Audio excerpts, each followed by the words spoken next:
Tonight, you've heard the testimony about a secret government program to retrieve and reverse engineer UFOs. Has the government conducted secret UAP crash retrieval programs, yes or no? Yes. News Nation was the first to bring you this story. We have spacecraft from another species. We do, yeah. And now, for the first time anywhere, a military veteran comes forward to say he was part of that program, with video to prove it. My work has included the recovery of downed UAP of non-human origin. Revealing how he retrieved alien craft. What did you see? I saw an egg, How it changed his life forever. what we call a psionic component, to the research and development of the UAP program. And how he plans to do it again for the world to see. The skies are not classified. Your conscience can't be redacted. His account, corroborated by his colleagues, and his injuries sustained during these operations, confirmed by a Stanford professor. My personal experience is that there's something here. Will the truth set him free, or will it get him killed? People have been murdered. That seems to be the case. News Nation presents Hunting UFOs, the Crash Retrieval Whistleblower. In October 2024, an unknown man stepped out of the shadows, arriving in our nation's capital to deliver an important message about what the public calls UFOs, and the government calls unidentified anomalous phenomena, or UAPs. I'm here in D.C. this week to meet with members of Congress. His name is Jacob Barber, and he says that for the past 30 years he's worked in both an official and unofficial capacity for the United States government and its partners in the intelligence community. What he knows and what he's here to tell Congress could change the world as we know it. We're in this rare opportunity in human history where it's very clear that we know that there are things flying in the sky that are unexplained and ununderstood. And that's another one of the things that I'm uniquely providing information on. So what makes this guy special?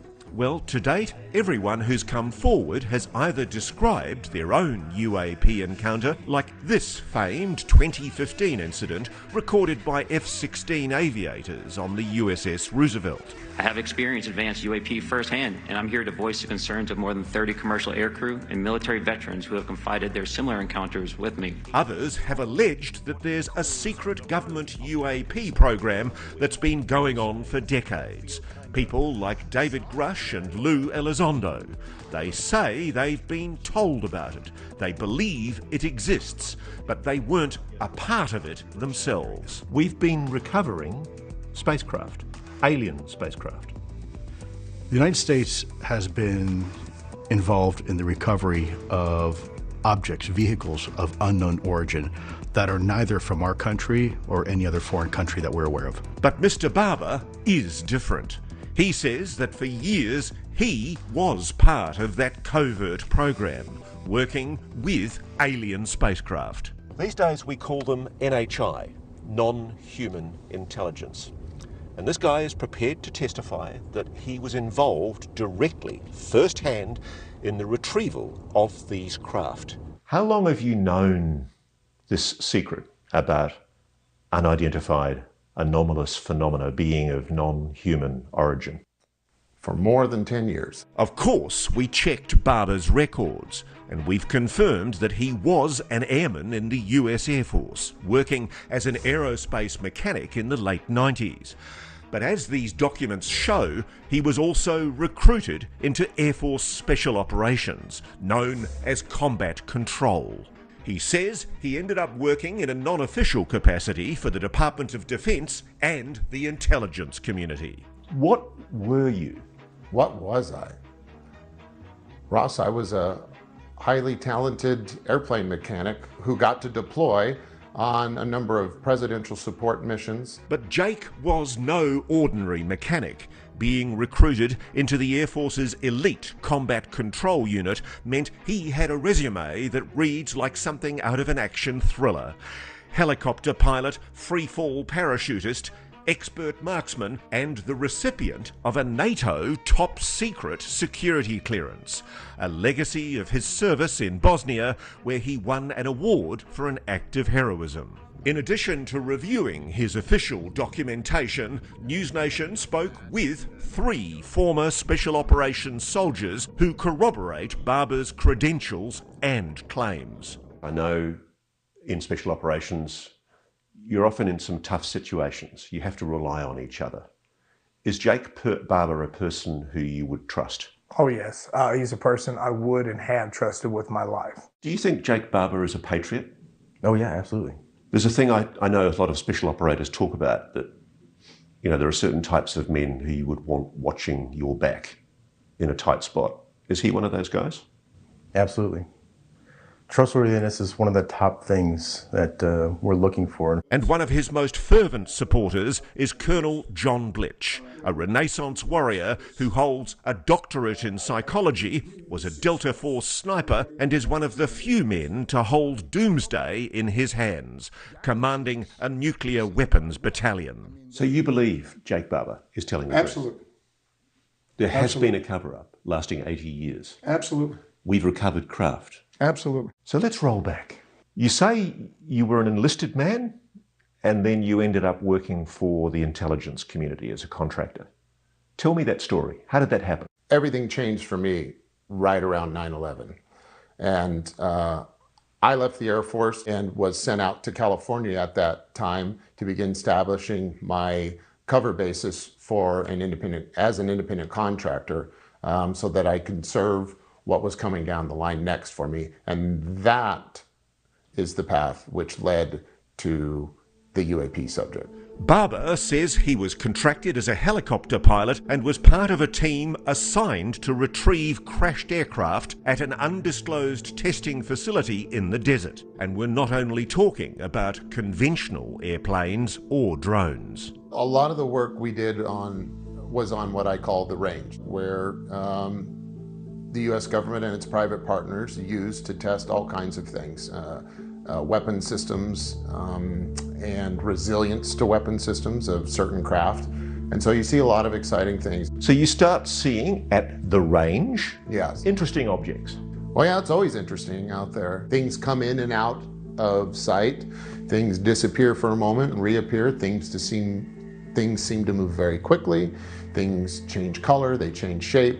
We did recover things that were exotic in nature in the sky, and we know they were classified craft. And we recovered them and took them back to where they go. The majority of what we see and do is explainable and is ordinary and is known by many people and is not classified. But there is a certain percentage which is extremely sensitive, and that extremely sensitive bit does include what we know is our own man-made advanced technology. So you know what Louis Elizondo has described as the 5 observables.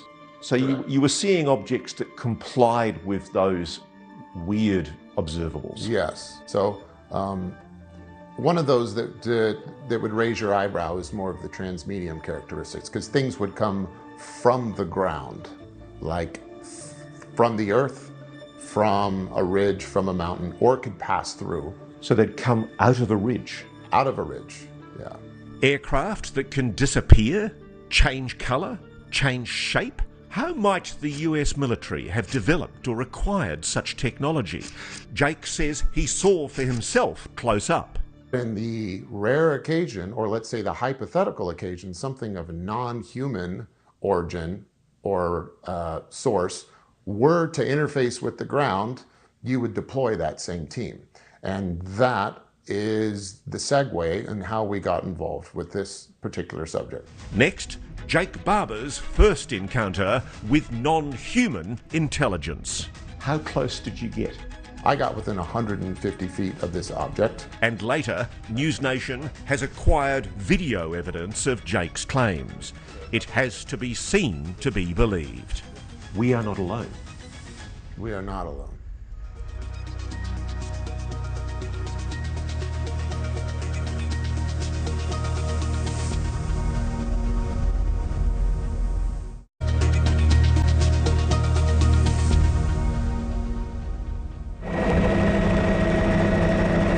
There's no doubt Jake Barber is an accomplished helicopter pilot. This is the kind of work Barber says he did after he left the Air Force as a private contractor, working for the defence industry and the US government at a secret location he calls the Range. That's where Barber and his team were asked to retrieve downed craft, the likes of which he says were not just advanced tech the public has never seen.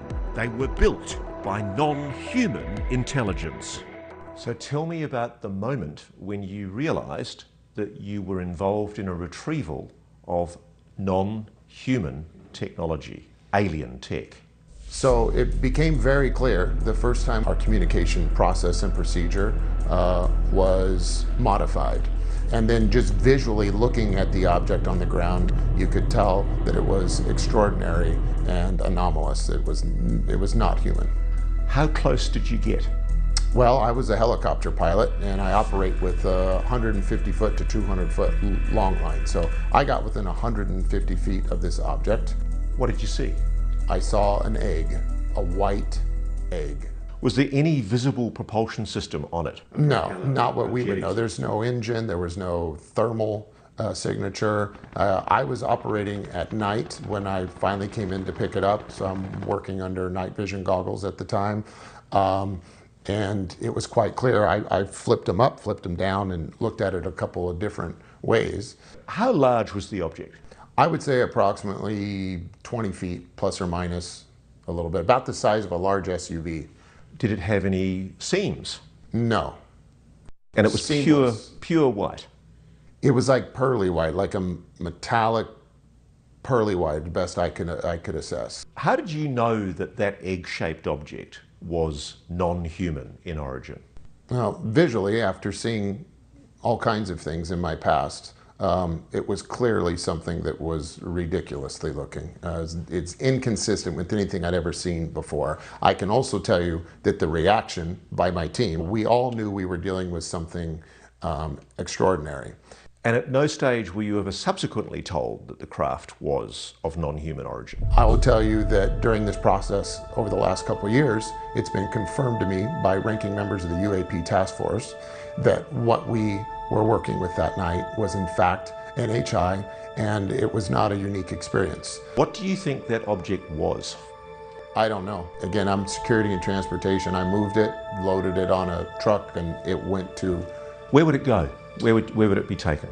It would be taken to a secure facility, but again, my role stops once I deliver it. Yes, it sounds like the stuff of madness, tall tales, delusions. And anyway, where was the proof for any of this? NewsNation has independently obtained previously unseen video obtained from a secret UAP craft retrieval program. This extraordinary footage clearly shows an egg-shaped object dangling in a sling below the belly of a helicopter.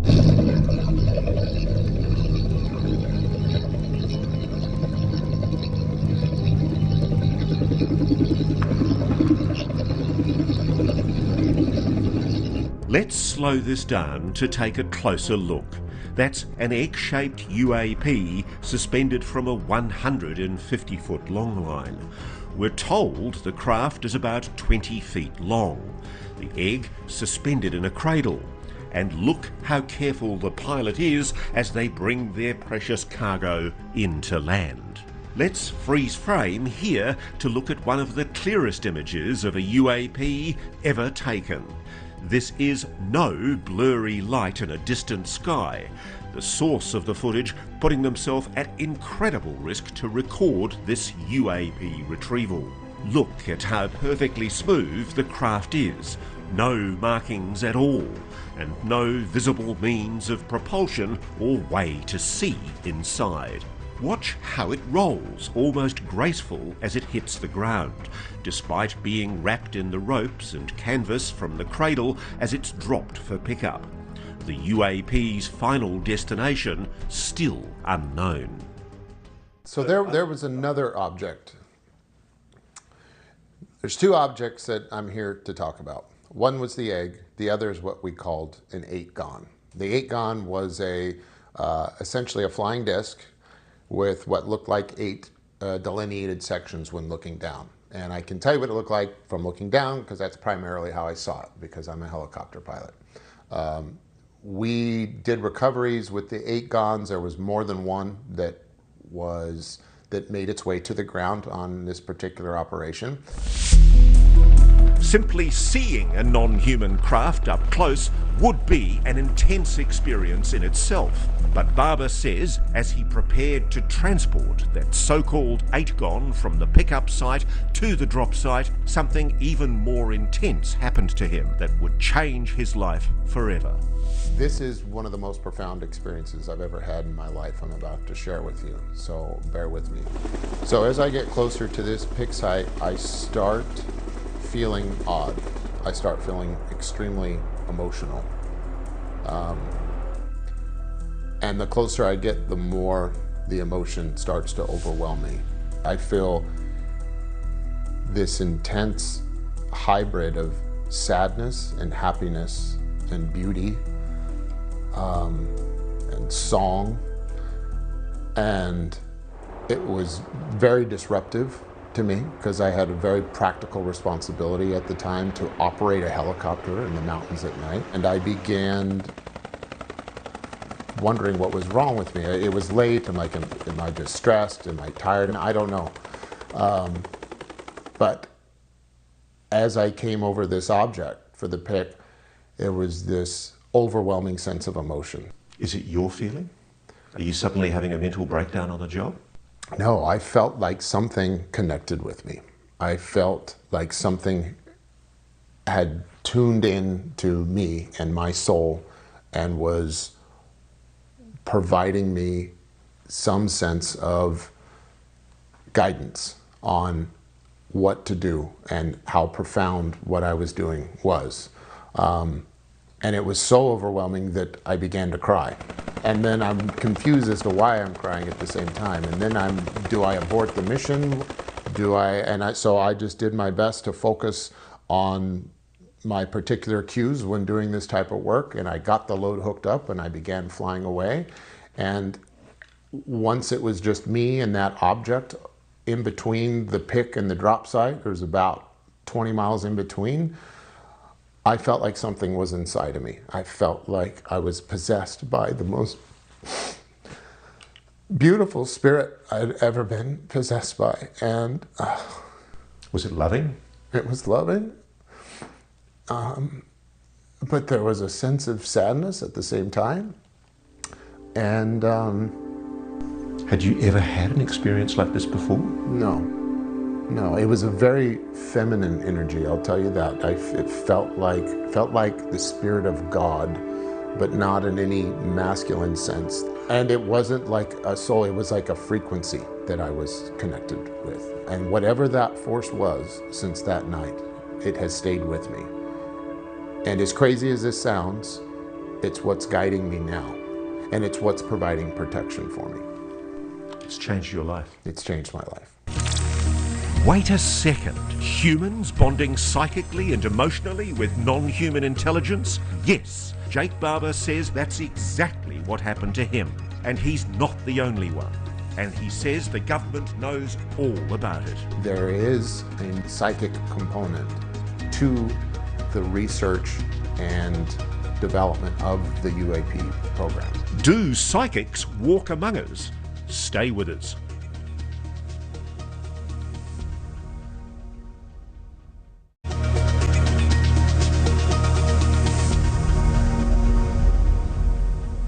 Jake Barber says that when he retrieved a so-called 8 GON-shaped UAP, he had an intense emotional reaction, which convinced him he'd connected telepathically with a non-human intelligence.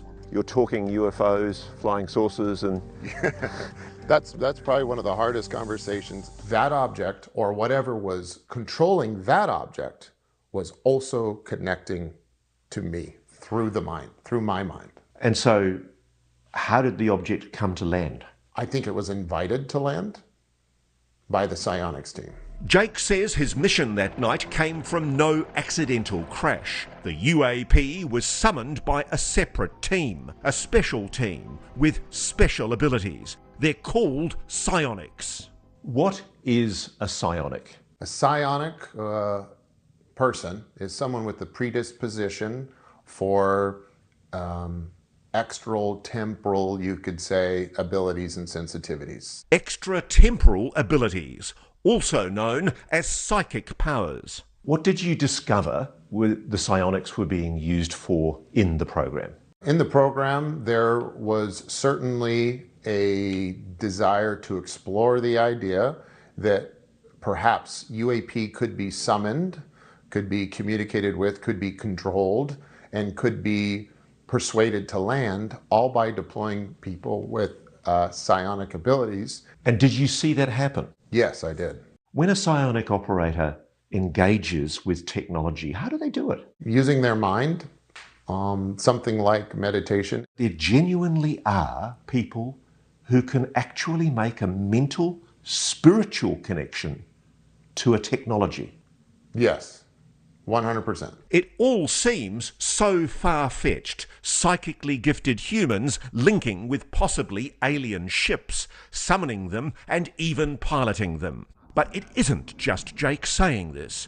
Don Paul, another decorated Special Forces operator and colleague of Jake's, says he's also seen what psionics can do. I've had the pleasure of meeting multiple psionic assets. I've seen them function. I know that they're capable of doing what they're doing. You can definitively say that you believe there is a capacity in the human mind to somehow psychically, telepathically connect.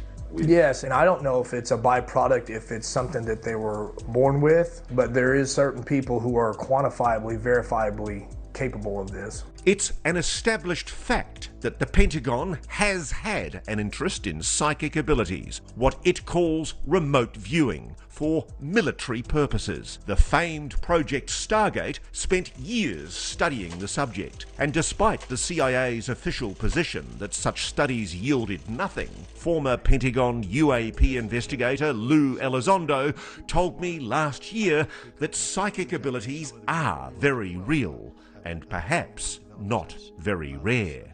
So this is an ontological shock, I think, for many people watching this, because we're all being told, firstly, there's no such thing as aliens visiting this planet, and secondly, there's no such thing as telepathy or psychic abilities. It's rubbish. Yeah, you know, I don't think there is going to be an ontological shock. I think it's going to be an ontological relief, because I think everyone deep down knows that there's more to life than what we are being told and experiencing. Like, not only is it not shocking, but it should be welcome. It all seems so innocent, so benign, even sacred. But hold on. Jake says that through his work, he and his team have suffered serious injuries. After this particular mission, me and everyone on my team got extremely sick. How sick? Like physically ill in the hospital. And one of the world's leading medical experts agrees. My personal experience, both with people and the things that I've seen, is that there's something here. Are UAPs bad for your health? Coming up next.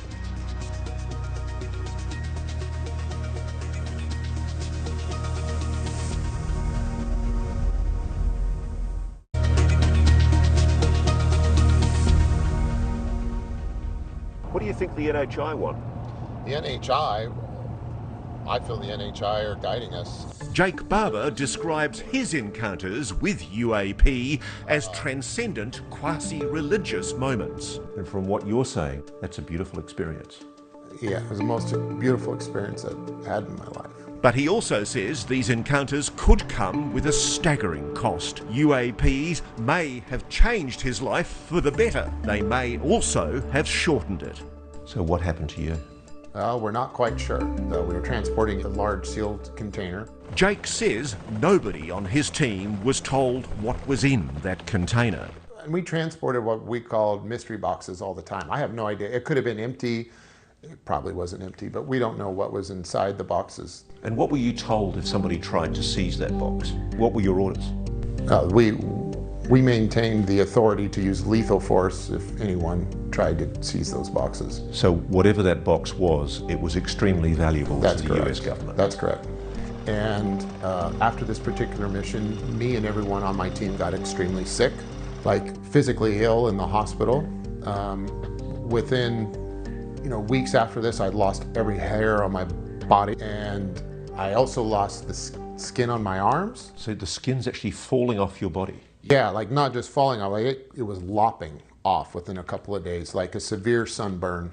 I ended up developing a severe heart murmur that I'd never had before. Last year, I introduced Jake to Stanford immunology professor Gary Nolan. He's been studying anomalous injuries among US military personnel for years at the behest of the CIA. Nolan agreed to review decades of Jake's medical records. The report reads like a bit of a horror show, to be quite honest. To me, what the first thing that came to mind was you were exposed to some kind of radiation. And especially, as I understand it, a number of his co-workers in the deployments that he was in had similar problems. So you're not dealing with a one-off who went home and somehow came in contact with something in the house, but you have 4 or 5 individuals all at once coming down with the same thing within a week or so after deployment. That's more than a coincidence. My fear is that there's something permanently broken that might show up in the form of cancer or God knows what later in life, and we're going to be way behind in trying to figure out how to deal with it. Assuming Jake and his team were exposed to radiation emanating from that box, could it have come from one of the many radioactive materials used regularly by the military? Certain munitions, components of nuclear vessels, or nuclear weapons themselves? Jake doesn't think so. If the Air Force, let's say, knew that what we were working with that night had any type of radiological signature, there's a whole set of process that we're trained in on how to deal with that from a hazmat perspective and a containment perspective. And the fact that none of that was apparent that night tells me they didn't know what was in the box, and it got turned on or turned off, which leads me to believe, in hindsight all these years, that it may have been something of non-human origin. Speculation? Absolutely. Wild speculation? Perhaps not, when you consider other documented cases of military personnel who claim they were similarly injured by UAP. Take the famous case of Airman John Burroughs. The Veterans Administration granted him full medical disability for injuries to his heart and eyes he claims he suffered during the famous 1980 UAP incident in Rendlesham Forest, England. But that only happened after Senator John McCain intervened to get his medical records declassified. They were classified, they just weren't withheld, they were classified. Why would you feel that the issue was so important as to not allow for that person's medical records to be released? What are you hiding? The issue came up in last year's congressional UAP hearings. How can the government deny we have recovered craft if they're paying people because they've been injured by recovered craft? Ma'am, that's a great question. That's why I think we're here again, because I've seen the documentation by the U.S. government for several of these individuals who have sustained injuries as a result of a UAP incident.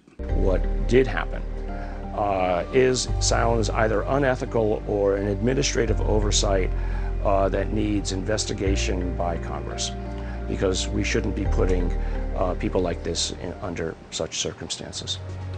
The good news is that now, under Dr. Nolan's care, Jake is getting proper evaluation and treatment. The bad news is Jake believes there's another, more imminent threat to his health: his former employer. People have been murdered. That seems to be the case. Stay with us.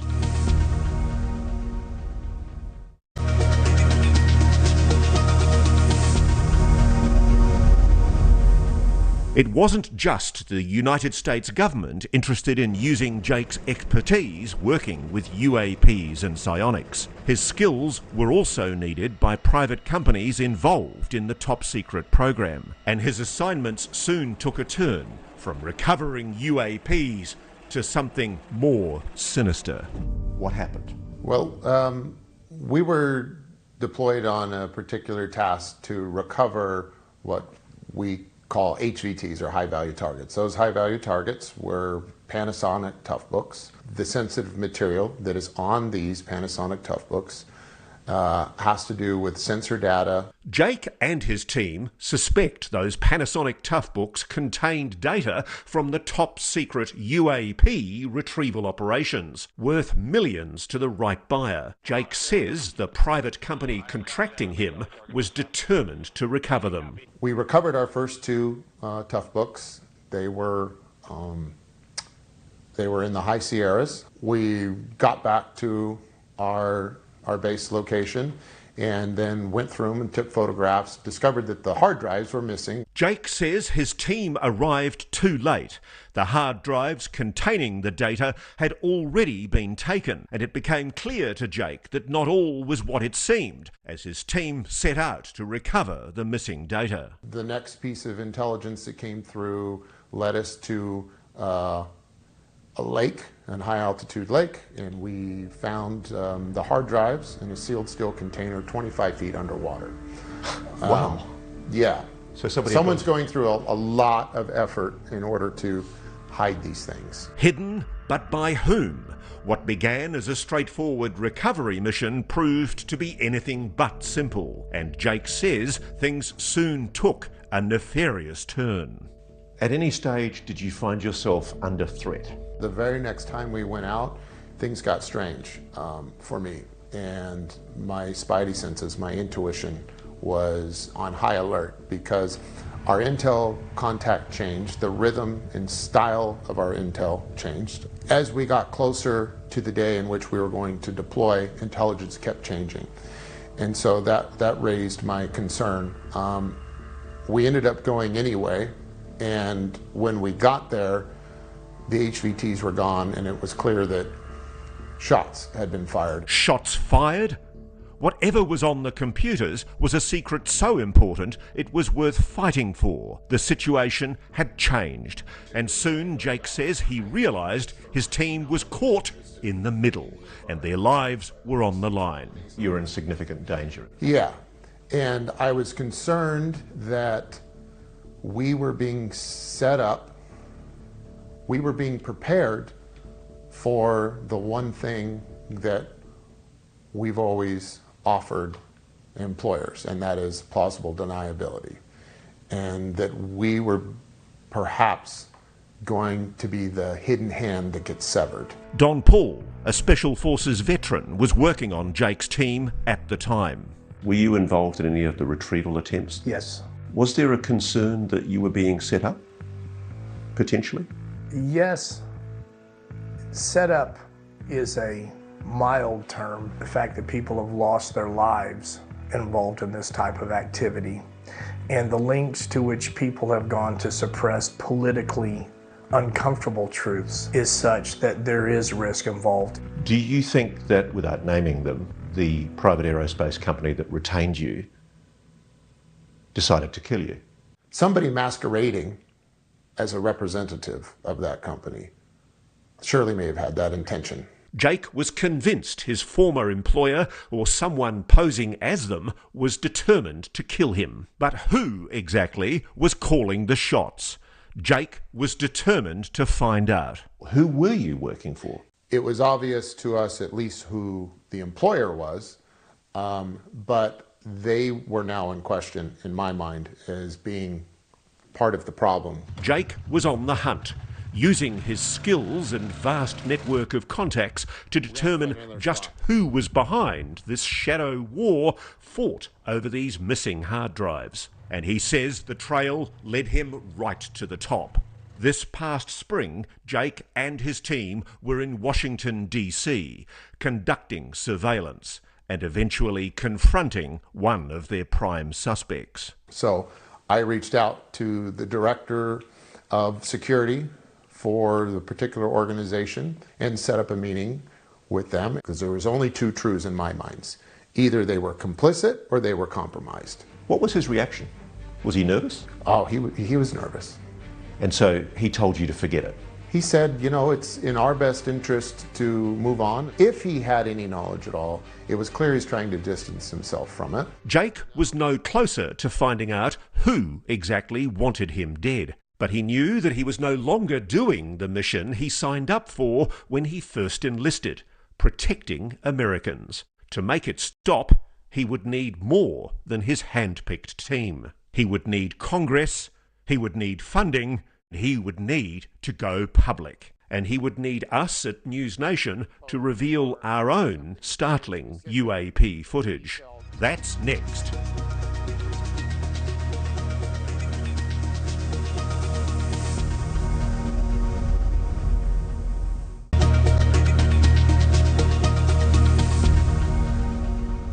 Jake Barber says it's now time for the public to know. That's why he's doing this interview. But he's doing much more than talking. And what you're trying to do now is replicate in the private sphere what's being suppressed in the public sphere. Yeah, you know, we're not looking back.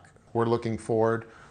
I am absolutely confident that we are capable of generating the type of high quality sensor data and photography and film evidence that everyone is wanting. So who exactly is we? Our organization is called Skywatcher. We have been recruiting guys from within the program and women and are forming a new team in coordination with government agencies. And we also have the funding through venture capital. Can you name those agencies? Not at this time, but I hope to very soon. Jake's Skywatcher team has already deployed on behalf of the US government to investigate last year's drone sightings on the East Coast. But before that, they were on the hunt for something even more elusive. In August of 2024, Jake and the Skywatcher team conducted their own operation with a psionic asset to see if they could summon a UAP themselves. Look, there's two. Look at this, look at this, look right here. Look at this one going down and this one going up. This footage from another Skywatcher operation showing the team's protocols. The team hoped to quietly gather evidence for Skywatcher, but instead found themselves in danger once more, and Jake says a UAP dogfight erupted in the sky above them. He believes the craft summoned by the team was warring with a rogue UAP piloted by an unknown entity attempting to intercept Skywatcher's operation. Tell me what happened. So we set out to do this operation. Right away when the psionic asset went into meditation, he is reporting that he is engaged and in fact piloting a craft and is bringing it in. So he's actually telepathically controlling alien technology? Yes, yes. As crazy as that sounds, that's exactly what we set out to do, what he reported we would do. And then things got a little weird. Right about I'd say 4 or 5 minutes into the operation, he goes, something's going on, something's wrong, get me out of here. And right about that time, our Overwatch Fred looked up to the sky and saw a disc, a classic lenticular shaped disc. That was Fred Baker, Special Operations veteran, now part of the Skywatcher team. So he was flying the egg. And then when we had to pull him out of this, that's when the egg dropped. Wow, so at the very moment that he's essentially detaching his mind from the object, you see it fall. Correct. Professor Gary Nolan was there that night too. What I did see was an individual who, in the midst of attempting to call such an object, it was clear that he was in distress at the moment of the supposed interaction. And at that moment, something is seen. When we reviewed what it was that the person on the roof had seen, both by drawing and by videography, something showed up. Can we see the egg? Yeah. So here's frame one. It passed across our entire 69-degree angle of view in 0.84 seconds on our sensor. It comes into frame here. So that one there does look like just an An upright oval egg. Oval egg.